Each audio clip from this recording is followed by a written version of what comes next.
Prawns clean பண்ணுறது அப்படின்னாவே நமக்கு ரொம்ப நேரம் டைம் எடுக்கும். நாங்கள் டைகர் ப்ரான்ஸ் வாங்கியிருக்கோம். ஸோ டைகர் ப்ரான் கொஞ்சம் உங்களுக்கு நார்மல் அந்த சின்ன ப்ரானை விடவே இது கொஞ்சம் சீக்கிரமாக முடிச்சிடலாம். ஸோ ஃபஸ்ட்டு உங்களுக்கு தலையை மட்டும் நீங்கள் எடுத்துட்டிங்கன்னா அதுக்கப்புறம் கொஞ்சம் இந்த பாடியில் மேலே இருக்க ஷெல்லை ஓப்பன் பண்ணி விட்டுட்டாவே ஃபுல்லாக பின்னாடி அந்த ஷெல் அப்படியே வந்துடும். ஸோ அதுக்கப்புறமா நம்ம மேலே கீழே அதாவது ஃப்ரண்ட் அண்ட் பேக்கில் இருக்க ஒரு குடல் மாதிரி ஒரு இது இருக்கும்.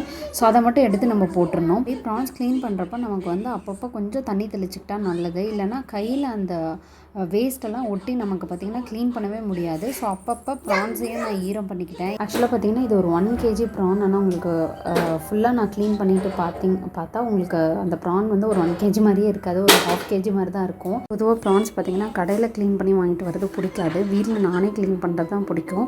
ஸோ அதுக்காகவே ப்ரான்ஸ் எப்பயுமே இந்த மாதிரி வாங்கி வீட்டில் நானே க்ளீன் பண்ணிவிடுவேன். உப்பு மஞ்சள்லாம் போட்டு க்ளீன் பண்ணி பார்த்திங்கன்னா ப்ரான்ஸ் இந்த மாதிரி பார்க்க சூப்பராக இருக்கும்.